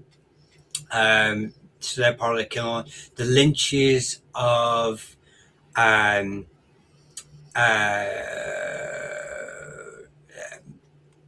Meath and Galway, who are De Lynch, who are Norman families, and the Lynches of Galway and Clare. They're all either Norman or Irish branches. None of them are written down as being Scandinavian at any point. That doesn't mean, though, that there isn't a Scandinavian branch. Again, reiterate the point: not all branches are wrote about in and given grand genealogies. There may be a family of paternal Norse descent who has a Norse haplogroup who have adopted the surname Lynch, but there anyone that's writing about them, if you read anything, these are secondary sources at best. There's no, they don't appear in any of the old Irish genealogies there's ever been given that. The same way the McCotters would be given a proven Norse ancestry, or one branch would be given a proven Norse ancestry from Cotter of Dublin. So yeah, that's the, just put that out there for the link. Right, just yeah, I was just Someone's looking asking at that. about the Quins. Someone was asking about the Quins. Quins. Oh no! Do you want to cover that one, Owen? Do you want to cover the Quins? Well, the Quinn, I'll tell you right now, the Quinn is literally found everywhere. Yeah. Well, he says the Quins of Donegal, West Tyrone, and I know the O'Quins were one of the minor groups around the O'Neills. Yeah, they're the Quins are a Kenlow. There's a Quinn Kenlowen branch. There's a Quinn Ivina branch. There's a Quinn. Literally, I would say Quinn is one of those names that has a all the provinces of Ireland have Quinn. There's a Dalcash Quins as well. So you're looking around the links of the O'Briens, stuff like that. There's several unrelated families, like say Kenlowen, that all attached to the bigger king groups. So I'm sure if you did your DNA test, you're probably looking around the related to likes of the O'Kellys, related to the O'Briens, related to wider Kenlowen branches like the O'Hagans or the O'Neills. I'm trying to think of more O'Quins that stick out in my brain. I want to say, is there any of Annalee, of the O'Farrells? Can't remember. I'll leave you think about that one there, because there's actually a question that's bang on Owen O'Neill's field of expertise during the 9 Years' War. Hey, do you know anything about the O'Hogans? And the reason why I'm targeting O'Hagan, sorry. And the reason why I'm targeting Owen is because of the next part. I was always told we were done the dirty work for the O'Neills during the time of Hugh O'Neill, the 9 Years' War. Whatever that means, could be balls. Could you elaborate on that one? No, there were several O'Hagans who were very close to O'Neill. If you go through the state papers, you will find plenty of O'Hagans, for example, who are captains of his companies. And there's 2 or 3 who were even higher. I know that traditionally the O'Hagan, I think the O'Hagans were responsible for Tullahogue, where the O'Neills were traditionally inaugurated, and it was an O'Hagan who was supposed to either hand over the rod of lordship or a slipper. I think there was a Henry O'Hagan in the 9 Years' War who was very close to O'Neill, and who actually, several O'Hagans went with him at the time of the flight of the Earls. But like you, if you look through the state papers, you find O'Hagans everywhere. And one thing that's funny is, traditionally, the O'Donnellys were supposed to be the marshals of the O'Neills of Tyrone or of Dungannon, and then the O'Hagans had other roles. But the O'Donnellys were very close to Shane O'Neill. I think they fostered Shane O'Neill and some of his sons, so they didn't get on too well. They weren't important under Hugh O'Neill, just showing you how these things would change. Whereas the O'Hagans were very close to Hugh O'Neill. Yeah. And I have a feeling that if you jump forward to the 1640s, you're going to find a lot of O'Hagans in the forces of Owen Roe O'Neill. There's a poor woman. I don't want to target. I want to target actually Mihal there because there's a poor woman over in your TikTok there who's been asking for the last hour about the McCavill. I have the spelling here, and I'll just chuck it into chat. She's been asking for the last a good while there, so I'll hand that one over to poor Mihal, who's trying to relax because we've been getting the whip out for the last hour and just whipping Well, him. I'm for more various worried. surnames. I'm more worried about my voice going. I probably could do with a cup of tea or something just to loosen the voice box. I feel like What we'll do now is we'll give you this No, one. I'll give you yeah, this one because that poor woman now has been waiting for ages for you to cover no, that one, no, patiently waiting. So I'll give you this one, and then I'll leave you have a break for an hour and a half or something, yeah. and I'll have Dr. O'Neill take over Yeah, just the whole live stream. yeah. McConville is again. It's found in a load of places. It comes from I don't remember the later like the Irish translation, but it's one of those ones that's got a funny sort of not funny. It's got like a really good eponym to it. Like it's like the Wolf Warrior or something like that. So yeah, but I mean from what I remember of the McConvilles, they're found primarily South Down in Armagh, part of the Archaelic Kingdom. Then where else do they find? I think that's the only. But Comwell it's also a variation of Comwell as well. So I think Comwell's an English name, so it can be Gaelicized from that. But the only branch that is coming to my mind, and it's the only place I can sort of associate the name, is primarily in South Down in Armagh, part of the Kingdom Confederation of Archela. Now, this Archela isn't the same as a lot of other groupings in Ireland. It's more of a confederation. If anyone knows Scottish history, think of like Clan Chattan or Clan Cattan, where they're not all from the same ancestor, like the Neil would claim to be descendants of Niall and Nine Hostages. The Archelian Kingdom primarily associates itself with the Three Colours mythology. So again, this is simplified history that the later monks and writers have done to sort of simplify genealogy into a neat sort of biblical sort of, descendant from Adam kind of straight lines. But as anyone knows who's done any family tree history, it's never that simple. So, but your McConvilles would probably be related to, or you would have a lot of close sort of genetic markers with like the likes of the McMahons of Ulster and stuff. So that's sort of where you're looking. You're looking South Down, Armagh, Louth sort of area of Ireland. Fascinating. All right. And I'll give you a bit of breathing space there. I know there's other people. Yeah. We'll give your voice a bit of a break. I know lots of other people there are waiting for more of their surnames to be covered and stuff. Owen, you look like you want to jump on there. Yep. Is there any name or anything you want to cover? Caveman is raising some interesting stuff, especially about the name Cucconnacht. Cu Siufada in Irish is hound, dog.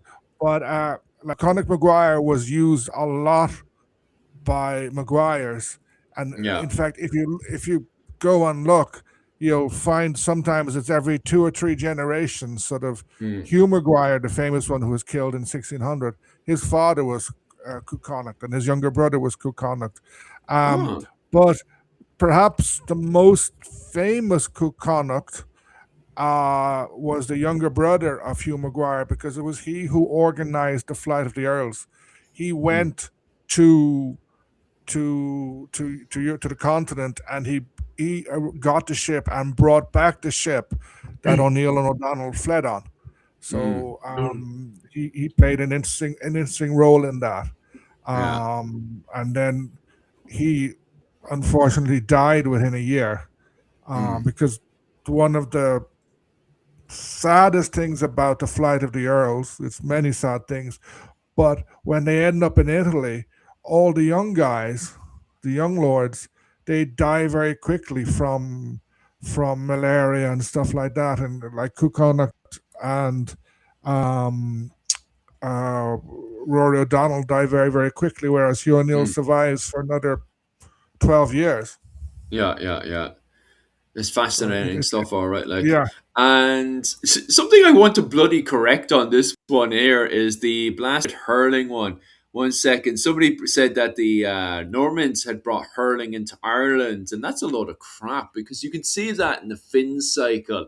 How you have the Fenians, the cattle raiders of Ireland, during the early medieval period, from the I'd say, well, it's definitely documented by the time we get into the ninth century because the Finn cycle is from the ninth century.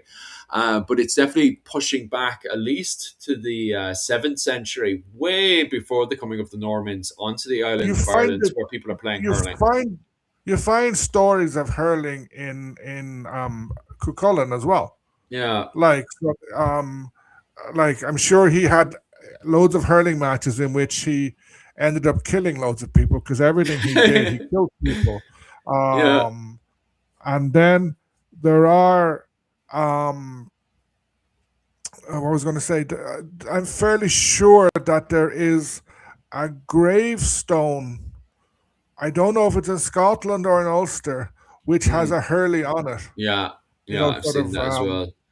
Yeah, I can't remember offhand, but like, there's as far as I know, there's no record whatsoever Mm. of the Normans playing Hurley. Yeah, that's what I was thinking as well. I've never come across the hurling. What was it called? The Normans playing hurling. Well, the old Yeah, French playing hurling until 1366, where we have what was it? Lionel of Antwerp having his little fit in his documentation about the Normans mixing in with the wild Irish and stuff. So it's not until 1366 that I can see documentation of the old French playing yeah. hurling. It could be that the word Hurley comes from French. I do Yeah, because the it's completely different in Irish. I think it's yeah, yeah, Imoniac, isn't it? yeah. Being in Kerry, we never talk about hurling. They don't do it down here. It's just football. Um, Oh, nasty stuff um, there. apart from the very north of Kerry, but like it's an Irish sport, and Mm, like it always has been. No one, yeah, okay, they play a bit in Scotland, mm, but yeah, yeah. The only closest one that I could see that was brought in by the old French, maybe, and Owen, you're definitely up to correcting me on this one, is probably forms of Irish dancing. That could have been introduced with the old French into yeah, Ireland. But I can't see hurling, especially hurling, because of the fact that not only can we see influences in Ireland going back to the Finn cycle and stuff, but also on top of that as well, during the Viking Age, I'm pretty sure it's the other way around because of the fact that it's not until we have the Gaul Gael, the Hiberno Scandinavian influences that are going over from Ireland up to Iceland that we start to see a form of hurling start to emerge in Iceland as well. And it's only played within, well, I wouldn't, well, it probably goes out throughout the all of Iceland really. But it's mostly stories connected to the Gaul Gael. That we can see this kind of similar game. It's basically a stick game, a hurley stick game that appears up around Icelandic area. That's very similar to hurling. I cannot remember what yeah. the name of it is now in on my head. I remember it was in that Viking movie that was out recently where they were playing that game, and I seen it. I was like, Jesus, that looks exactly like hurling. Did a bit of research into it, and it ends up it's stories like Nal Saga, for example, stories like that are connected to this game of hurling that appears in Iceland and then is connected to the wider Scandinavian world. So it definitely seems that it first appears within the likes of the Finn cycle. That gives us an indication that the Irish are definitely playing hurling first, and then it emerged into Iceland and the wider Scandinavian world. But I don't see any documentation of the old French playing hurling until 1366. So even on top of that, I would definitely disagree of the Normans Yeah, bringing hurling over with them. For sure, because I even in France, I don't know any clues or indication of the French or English playing hurling throughout the entirety of the medieval period. yeah. That, to be honest, it's the first time in my life that I've seen someone questioning the Irish origins of hurling. Don't get And me wrong, you should question everything, like, but yeah, I just think yeah, that one's yeah, but like, definitely but out there, like, I'm going to look it up afterwards. But I'm fair yeah, it was there, and like the GAA was founded around 1888 or something, I think. But like yeah, they were codifying something that already existed. yeah, Um, the question I find most interesting is like Gaelic football is everywhere, but mm, hurling is only in basically half of the country. yeah. And at a Oh, senior that's level, interesting stuff. why? Yeah, yeah, yeah. Like why? And then even in Cork, if you go into Cork, I think Dennis has gone because he knows all these details. If you go into Cork, Mm, hurling is really strong in some places. I think in East yeah, Cork, mm, and that song Killa has now yeah, that it like it's about 3 years old. It's a new classic, and it's mm, East Cork. It's a big hurling place. Other places, no. Limerick is Limerick, mm, Tipperary, Kilkenny are huge in hurling, but like Donegal, I don't not even sure if they do hurling up there. yeah. It's a funny question. It's a funny question. I Hello. think, Bye. Um, yeah, I the think this one's question, an interesting there. We're just someone's gonna, asking the question is there because the strongest hurling counties are the Norman counties. I Uh, wanted to. Can I just? Limerick County, okay, you County Limerick, yes. Clare, no. I'm trying to think who else is big at hurling. mm, Antrim, I know Antrim and Down is. I'm not sure about Tyrone. yeah, I think I'm going to have to check that. I think I'm going to yeah, have to yeah. check.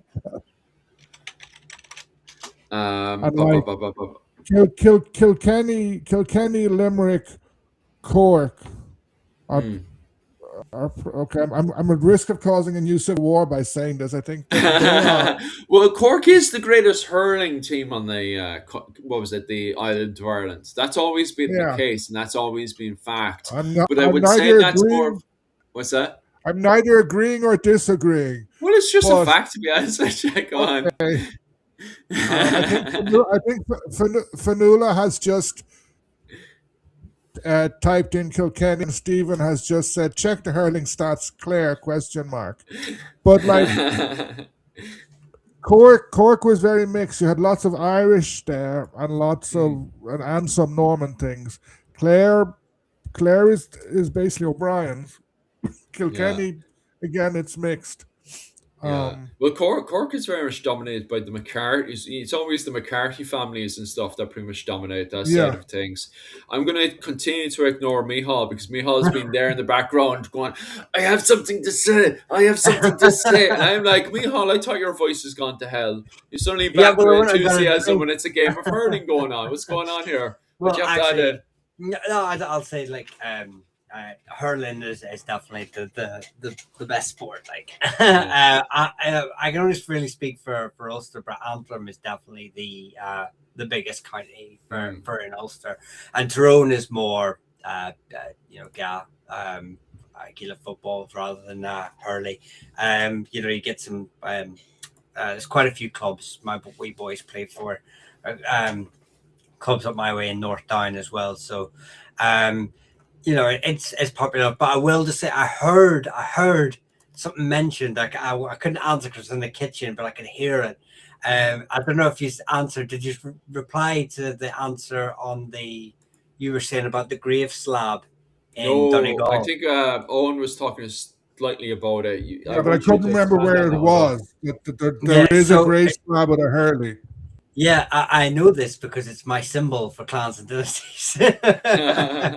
It's the gravestone of Magnus Magorston, who is a 14th century Gaul Gael. and the gravestone was carved. It says on the gravestone, carved by Fergus MacAllan. Mm. So it's a 40. So they believe he has more ties with the Isle of Man in Scotland. He's definitely a Gaul Gael, like I says, 14th century. So, but yeah, it's Hurley is. They believe it's just a multiple mini sort of backwards and forwards from Scotland and Ireland, and obviously amongst the the Norse world as well. It's a stick and a ball game isn't synonymous with just Ireland and Scotland and the Yeah. Isles. The stick and ball games all over Europe that are very similar in their early history. So there will have been a lot of backwards and forwards with that. It's funny how it does pick up though. With the Gaul Gael, how the Gaul Gael, the Scandinavians that settled into Ireland and married local Irish women, how they picked up hurling so quick is very interesting in itself. It's definitely some more work people should definitely go into. There's this other family as well over in your TikTok. That woman's been waiting patiently. Durkin. Do you know anything about Durkin, lads? I'll put in the spelling there for you guys because she's been asking there for a good bit on the Durkins. To be honest with you, I haven't heard too much about the Durkins. Do you know anything about them, Owen, or anything? Just a few politicians from Kildare and a poet, wasn't Yeah. I must say it's not ringing any bell. Normally, what I say to people, if I don't know it or at least like a variation of it, Yeah. then it's probably come across from either England. I know a lot of Scottish surnames, but they're Yeah. Highland surnames, so they, if they're not from the Highlands, I'm trying to think, like maybe like O'Duracon. Mm. That's I'm trying actually. to. I'm trying to work I just backwards. I just Go on there. looked it up, and Mm. okay, Durkin with a K is an alternative version of with Durkin with a C, and it's Mm. either Duracon or Mac Duracon. So you're on the right track I'm on, there. I'm on, I'm on the right path here. Yeah, because I have to try and find other variations of my brain before but like I say, I know Durkin is so I'll just go for it first. So the Durkin will be an English surname as well. I'm not sure of Mm. it. I don't think, like I say, any spelling variations, they're all interchangeable, but I'm not sure Durkin in it's like DERKIN would be like a normal way for like the English branch of it. So the O'Duracons are from Sligo area, so part of the I believe they're part of the they're actually part of the who in Sligo the O'Haras. They're the O'Duracons are a branch of the O'Haras. I'm pretty sure there's more branches in. They may have gone to Antrim with the O'Haras. The O'Haras split into two branches, and one went to Antrim. So you may find the a branch in Antrim as well if they've split after the Duracon surname has existed. So obviously, if they split before, if the O'Hara split to Antrim and Sligo, and the name didn't exist at that time. I don't know when the eponym came about and when the surname was created. But if they split afterwards, you may find some in Antrim are part of that. But then again, I'm not aware of how connected the O'Haras of Sligo and the O'Haras of Antrim are. So there could have been continuous movement. But you're looking Sligo Mayo, if they were because they're a branch of the O'Haras. And then you'll probably find a few like Owen said in sort of English held areas and like Tipperary and stuff like that. So that's the O'Duracons. So if they definitely, Owen says it's definitely a variation of O'Duracon. So if that's true, then they're a branch of the O'Haras. Aye, Duraclaw of Mayo Branch. Oh, that's interesting. Um, because there's what was it called? If you go into the old Google machine, it pops up that there is, where was I? The origins of them are up in around the Mayo Sligo area, which is interesting because that's where my mother's family's from as well. My mother's family is actually up around Sligo, but she's a Quinn, and what was it? The Quins up around the Sligo area. They reckon is related to Con of the Hundred Battles. I don't know if that's the same with the Duracon as well, if they have relations going back there. Who's the dominant king group? Actually, this is a question there. It's the O'Reillys that are the dominant king group up around the Sligo region, isn't it? No, Sligo's across. The problem is, right. So Sligo is and always is and Owen's actually said this before on another live as Yeah. well. It's the pathway to Donegal from the south. So what you have is you have Sligo is just constantly changing hands between the Ken O'Connell, who the O'Donnells, the Fiacra, who are like the likes of like the O'Dowds, and then you got the Lunia, the Leany, who are like the O'Haras in there. You got the Ibreen, who are just down to the south of them. So you Sligo is continuously in its history contested. And then the Fitzgeralds end up owning land in Sligo too. So far removed from their lands in Kildare and Munster.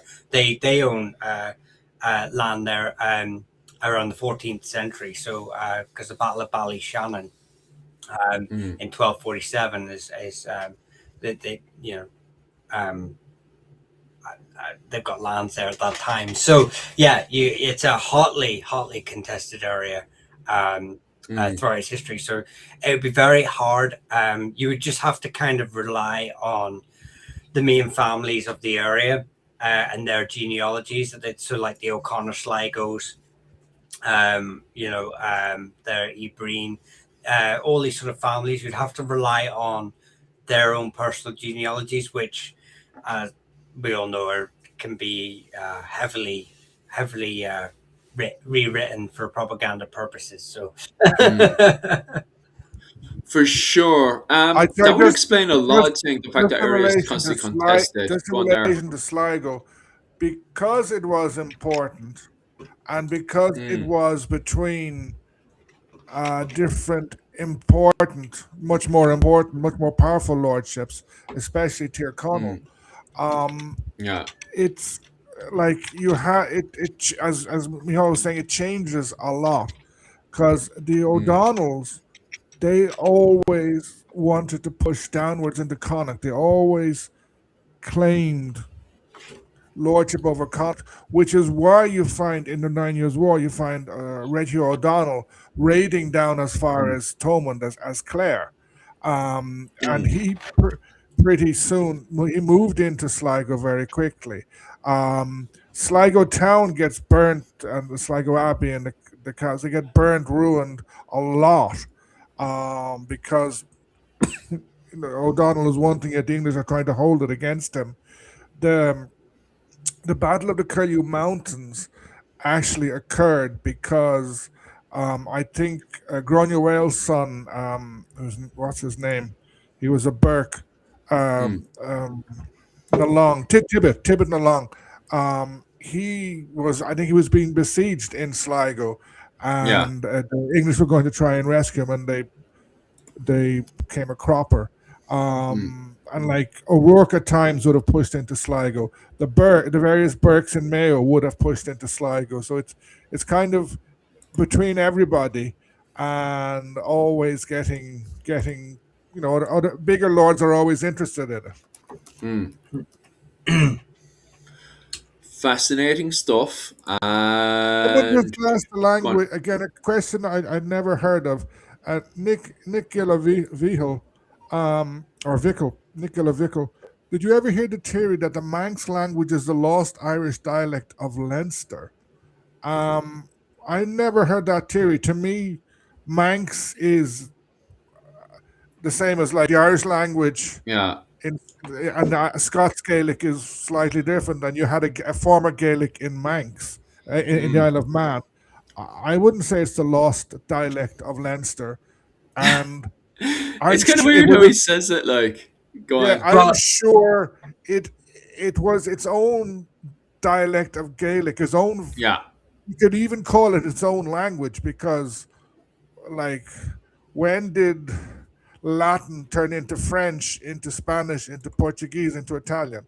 So, Mm. and Manx, I'm sure it had a lot of Norse words because like the Isle of Man was a very very important place for the Norse, and there Mm. would have been a lot of them there. It would have picked up Norse words, Yeah. I and will probably some say there is a lost dialect of Manx Ulster Irish on Mm. the arts around the area of Lecale, Arts Peninsula. So around between Downpatrick, Portaferry, on the Arts Peninsula, there is a lot of there's a few Irish surnames in that area, native Irish surnames that are Mm.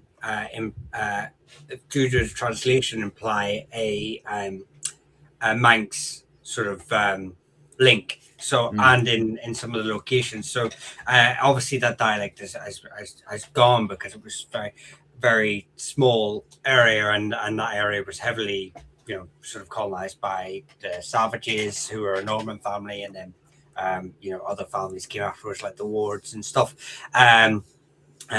But yeah, so there are these small dialects that do exist all over Ireland, the Gaelic speaking world. I'm glad to see you're being very very strong, very nationalistic. There, you said the Arts Peninsula was colonized by savages. Whose name happened to be Savage? Uh, Actually, where did you know how we get the word vandal from the Vandals? Obviously, mm. during their rampage across the world. I have to. I've never looked at if the savage has anything to do with savages or has had any implication to it in the English language. That would be No, interesting to see. I think it comes it comes from Latin, because Okay. like, when I translate from Portuguese and occasionally from Spanish, and they Mm. have the word selvagem, which is savage Uh, or wild. So I presume the name came first there. So uh, the Latin came first. mm, mm, mm, mm. noble savages. Well, they Oh, were nobles and they were called savage. So, but a question over from me. Have I missed anything about Dervin McCarver? My dad used to say, if it wasn't for the English, I'd be a princess. Ha ha ha. When it comes down to Dervin, wasn't he the one that was allied to Ivor of Limerick around the 10th century? Was he killed fighting against Brian Bruce's forces? I'm yeah, assuming he was yes, killed going up yeah, against Brian Brew. yeah, killed by Brian Boru before. Obviously, it all kicked off. But then his son, I believe, ends up fighting at the Battle of Clontarf for Brian. Oh, yeah, yeah, which makes sense because of the fact that they were subjugated at that point.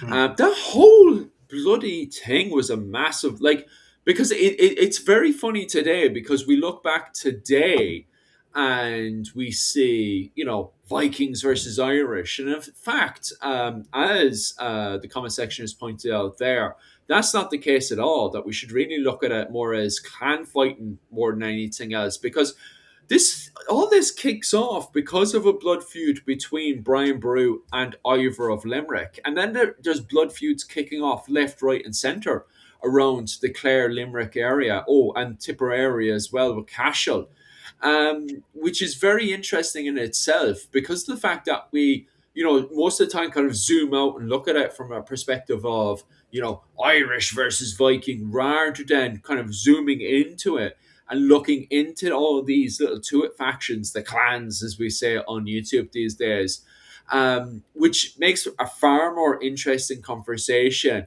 especially when we look at it, who has a blood feud against who and why things have ended up the way they are today.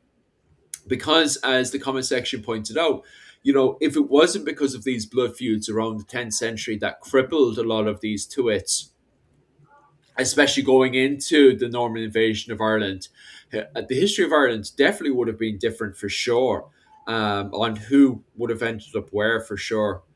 Owen, is there anything else you'd like to add on to that, or you're nice and relaxed? No, that's fine. Someone's just asking about the Lucht Tiha. Who were the Lucht Tiha and what did they wear?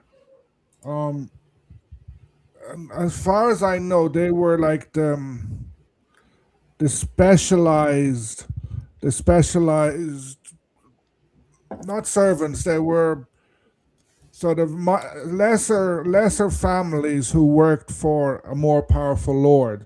Mm. Yeah, I think you could say, for example, we mentioned the O'Hagans and O'Donnellys. They were the Luctaic of the O'Neills, but I don't really understand what did they wear. Like they would have worn Maybe the it's in same clothes as reference. everybody else. It It depends could what be in you. reference Yeah. because a lot of family, like a lot of, you're seeing a lot of secondary sources and a lot of online media about families only being allowed to, certain ranks of family only being able to wear certain colors. Well, that's in And the Fergus Kelly's early mm, Irish law. But yeah. the thing is about what clothing people are wearing and stuff. It depends what era you're talking about, because Fergus Kelly's early Irish law is only talking about the eras between around the 7th century up to around the 12th century. And the problem is, as myself and Rachel from the Creative Contessa have talked about this a few times, is that laws of colors change over time. For example, yellow, saffron yellow, becomes far more important in the 16th century. Like, many people have this idea that the Irish, especially much more of the warrior class of the Irish, are all going around in saffron yellow in the 7th and 8th century, which isn't true. If you're looking at Fergus Kelly's early Irish law, they're looking into the much more noble colors at the time. Like, yellow isn't that important in early Irish, and early medieval Ireland, but yellow under saffron becomes very, very important going into the 16th century. It's the same thing with the. I was being asked this yesterday as well, off the guys and stuff. They were asking me about the what was it called, loose clothing that you see in the 16th century, and would have that been the case during the early medieval period? No, clothes were much more tighter going into the early medieval period. However, I will say going into the high Middle Ages, we can see clothing get much, much more looser again, and get way looser going into the late medieval period. And then we just get these big, massive wizard sleeves going into the Renaissance, into the 16th century and stuff. So the thing I'd have to add on to that is how, what era you're talking about, because clothing in Ireland changes a lot during those periods and stuff. If you're talking about the early medieval period, you want to look at Fergus Kelly's early Irish law, or you want to look at Fergus Kelly's early Irish farming, where they go through the various colours and stuff there, and gives you a small little idea of what people are wearing. If you're also talking about the early medieval period as well, the Tomba Cooley is very good. Gives us somewhat of a fair idea of what people are wearing. However, a lot of the stuff is still very questionable today, such as leather armor, for example. So far, we have found zero evidence in Ireland for leather armor. I know there's someone who experiments with armor and stuff in France right now during the High Middle Ages, is arguing that people, and he's winning the argument so far, that people did have leather armor in the around the 13th century, and then it kind of what's it called, goes into the full plate armor. However, when it comes down to the argument of the early medieval period and the wearing of leather armor, what was it called? It's very, very debatable, because although it's documented in Tomba Cooley, so far we have found zero evidence of leather armor in what was it called, Ireland, during those periods from the 7th century all the way up to the 11th century. Most likely, and what we can prove as being fact, is from Gammonson, which is padded armor. There is padded armor; it's documented, and we do have finds to padded armor in around the whole region of the North Atlantic, including Ireland, of padded armor definitely being worn, and it's so easy to make as well compared to leather armor. Leather armor is very questionable because it's difficult.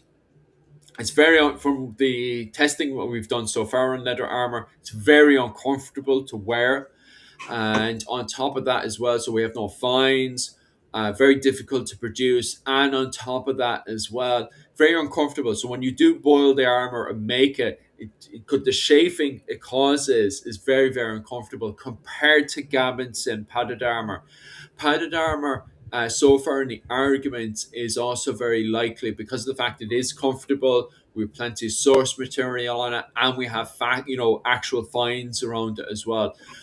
So although people in the comment section there is arguing and debating if they didn't or didn't have leather armor, it's trying to find the facts to it. So it is in the Tomba Cooley. So you should definitely read the Tomba Cooley, but just keep in mind the facts that I put there in front of you.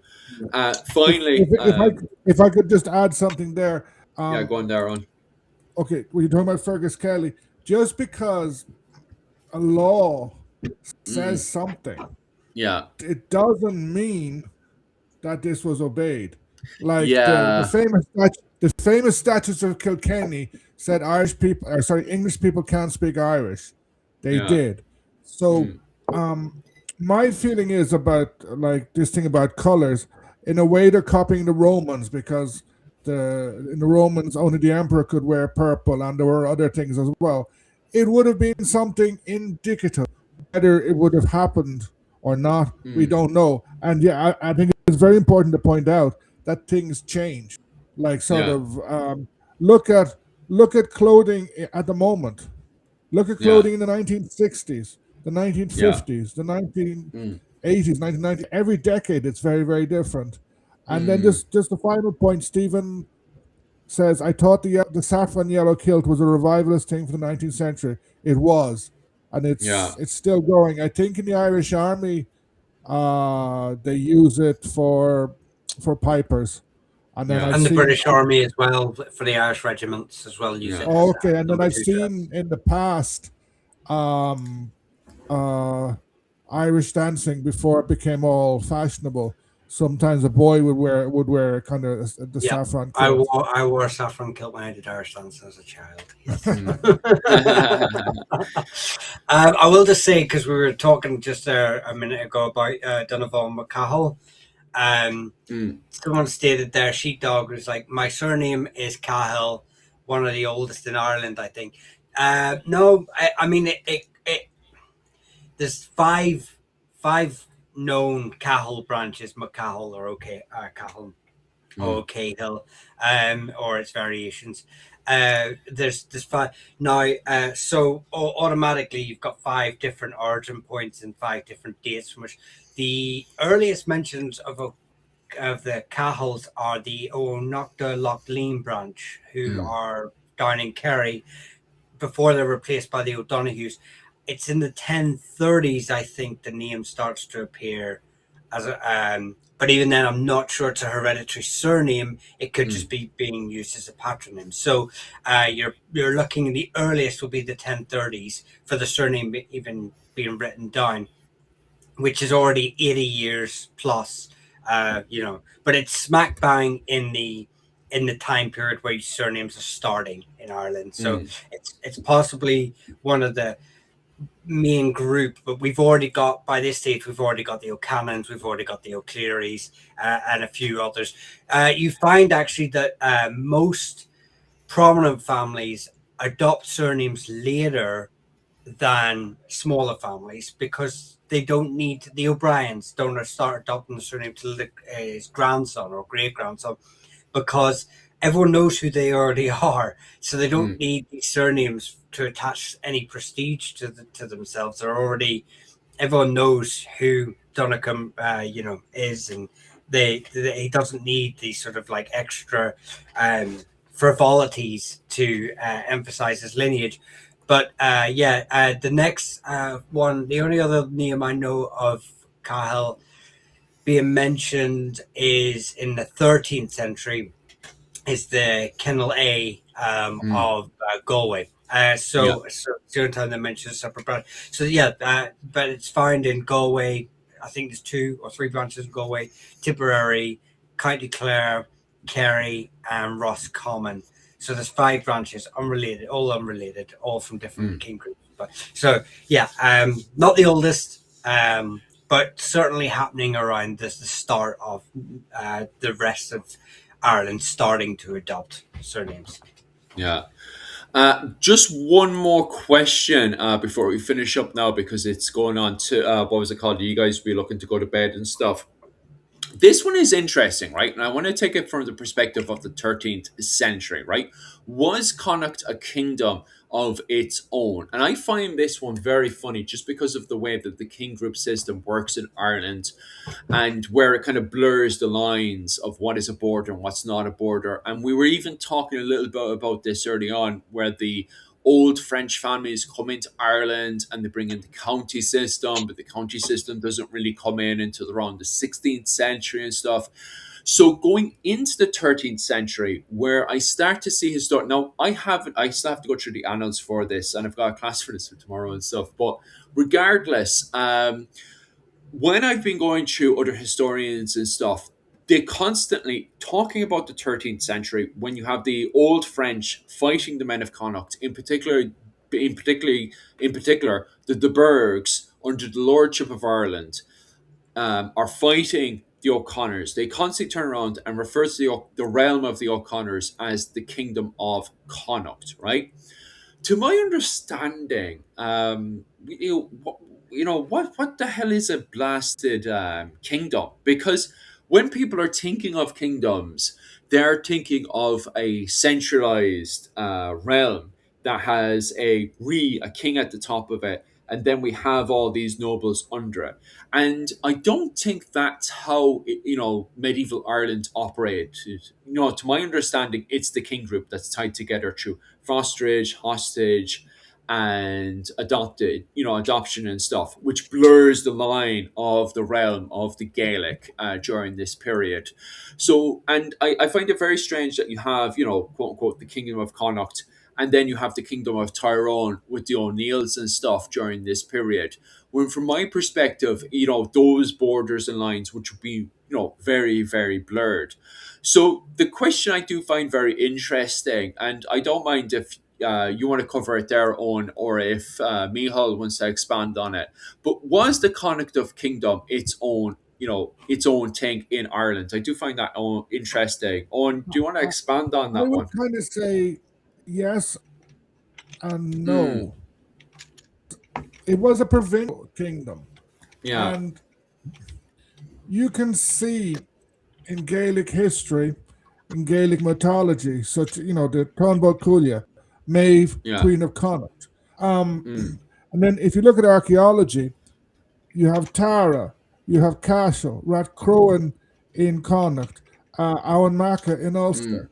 So all of these were sites that well predated Gaelic Ireland. They go back much further. They go back to the Bronze Age, if not further. But to the Gaelic Irish, they were important.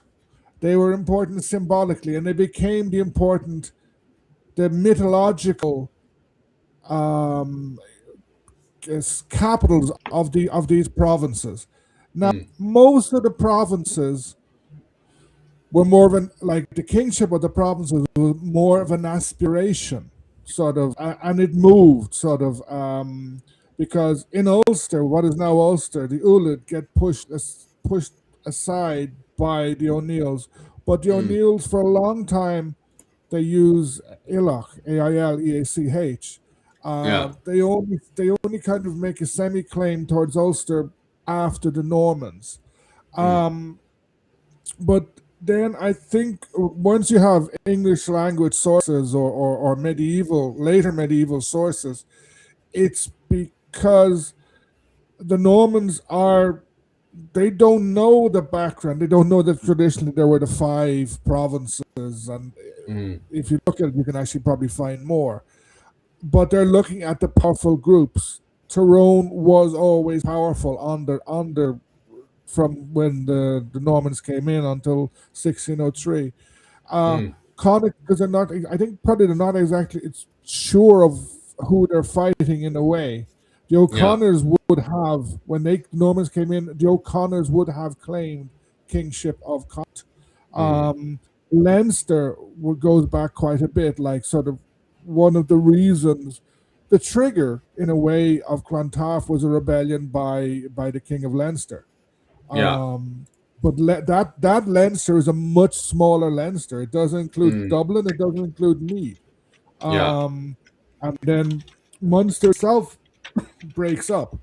Mm. Like Desmua, the west. You have Thomond, which is, I think Thomond is south. Is it south? Oh no, sorry. Thomond is West Munster and Desmond is South Munster, Mm. especially after the Normans come in. So it's, yes, there was a kingdom of Connacht, but it's more complicated. Mm. Like because you have, especially from you have the Burgos becoming the Burkes, and they split into different ones. You have, as we mentioned, I in Sligo, O'Connor, Sligo, O'Rourke, etc. You have the other ones. But that's Mm. Mm. that's a long-winded way of saying yes and no. Yeah, I Yeah. mean, I just will just add in because you said weren't quite sure who. Obviously, we know like obviously you have the in Ulster you have the Enil pushing out the Ullid, and well, who are the Ullid? That's a long civil war between the Dalnaruja and the Dalfiata.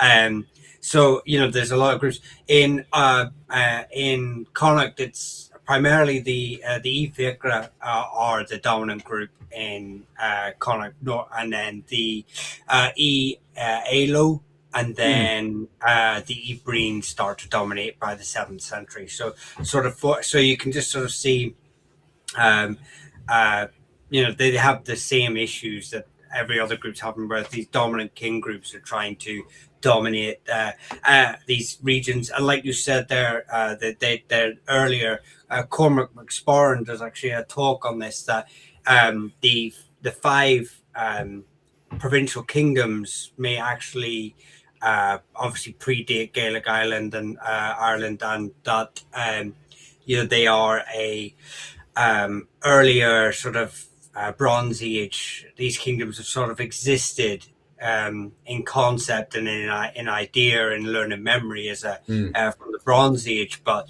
they're never. That not to get it like focused on what medieval kingdoms, these Mm. centralized states. These are just almost like territorial markers, of groups of people. So, um, but yeah, the just because I like I said, you weren't quite sure who the original players were at the top of your head. So I just Steve Biekra at the early heavyweights, the Alo, and then obviously the Breen. Yeah, but the thing is, right, and I disagree with what Davy Jones is saying there because I can't see any form of nationalism whatsoever. And it's so strange because there doesn't seem to be any loyal, although, these king groups of Gaelic clans or whatever you want to refer to as, to simplify the conversation, although there's a king group system there, they're supposed to tie all these factions together. They always seem to be chopping each other up to be the head of, the head Taoiseach or early on, re of the Tuat. And I can't see, like, if there was a form of nationalism there, when you saw the English coming in here, who are the old French and stuff, you think they would all come together, fly the big tricolor and stuff, and that doesn't happen. So I would definitely disagree that there is any forms Sorry. of nationalism or anything like. One thing you have to be careful with the word nationalism, because the word Yeah, nationalism is attached to your idea of a nation yeah. slash nation state. Mm, mm, Um, mm. Look at anywhere in the before the present, and Yeah, you will find divides. What did the Romans spend more of their time doing when they weren't conquering people? What were they doing? They were fighting themselves. yeah. Uh, I was working. I was listening to some podcasts about Roman history, and Mm. they're fighting themselves nonstop. Everywhere is Yeah. fighting themselves. Yeah, there wasn't no. It took like centuries for strong states to emerge, Mm. but way before that, you find identities. And quite often it starts off as cultural. In Gaelic Ireland, perhaps because there's a shared language and it's a small enough island, you have a Gaelic Irish identity. Yeah, we do. And that it's like we can't go into it's. We can come back to that another time. Um, Yeah. is is that identity a sign of early nationalism? It depends what you mean by early nationalism. Mm. It's an identity that existed. Were they demanding a nation state? No, because no one knew what that Yeah. meant. Yeah. Most people didn't exactly know what state meant. Mm. And Mm. yeah, just Stephen asked the question. I think he's annoyed that I forgot to mention Ormond among the divisions of Munster, which Oh I well. think Ormond is East Munster and Thomond is actually North Munster. Mm, mm, mm, mm. Even though I think parts of Tipperary are much more to the north than Clare. Oh. I will Yeah, just well, say, they. yeah, when you touch on nationalism, again, this debate gets stripped back another layer when you Mm. think that even the topic and the discussion, the academic discussion around nationalism, doesn't agree because it's like up to I know of three schools of thought on what is nationalism and how it originates: ethnic or cultural, romantic, and uh, civic nationalism or political nationalism. So there's different, and these are all most of this works from the like 19th and 20th century scholars, and they're writing about when nationalism forms. You get these different schools of thought. So depending on what school of thought you adhere to, on the idea of when nationalism even came into the human conscience, Mm. it can be and how you what you use to define nationalism um, is then will skew your thought on when it founded. So you've just got to be careful of that too. So again, if you're deciding when if there's a nationalist identity, it almost depends on what school of thought you want to and what logic you want to apply to that argument to get the answer that you're looking for. So again, it's not even agreed on in academic circles what really is like nationalism. Or depend well, Yeah. it is and it isn't. Yeah. Yeah. Yeah. Okay, right. We could literally talk all day and all night, especially going into much more deeper topics now of nationalism and stuff. But I'll quickly cut it off there, guys, before we go too wild. Right, guys, thank you so much for all the support this week. We got a lot of stuff, people saying about us all looking like serial killers. Let me get my phone for next week and I'll test to see if it comes out better and hopefully it will improve the viewership and stuff for you guys, especially who are supporting the channel. If you guys want to support us, try to help us get a new camera and all that kind of stuff, definitely subscribe to us. There's a big subscription thing over on my channel, Irish Medieval History. You can also go over to my Patreon as well at Irish Medieval History and support me there. Also, on top of that, guys, if you're over at the Patreon as well, you can do classes as well every Sunday night, which is tomorrow night. I do classes on Irish medieval history. Tomorrow, I will be covering the fighting between the De Burghs and the O'Connors during the 13th century. So, if you're interested in any of that, head on over to my Patreon. It's about 20 quid a month for the classes. You can donate wherever you want, it doesn't really matter. Or just have an old nosy as well at Irish Medieval History on Patreon. Or you can click into my channel to have an old nosy. There should be a link to that one. Owen, do you still have that buy me a coffee? And Yeah, how do we get onto that? yeah, I have a Buy Me a Coffee account. It's on the bottom of all my videos. Mm. I have a new video. It came out 2 days ago. I've just finished a series on Newgrange and the Newgrange world. So Oh, it's thank you so before much for this. that. Um, So if you want to have a look there, so my buy me a coffee account is there. I think it's buy me a coffee first fast or something like that. But you'll Mm. find it on my channel. And if you could subscribe, eventually I'll get around to either a Patreon or whatever, some other way. But at the moment, I don't have time.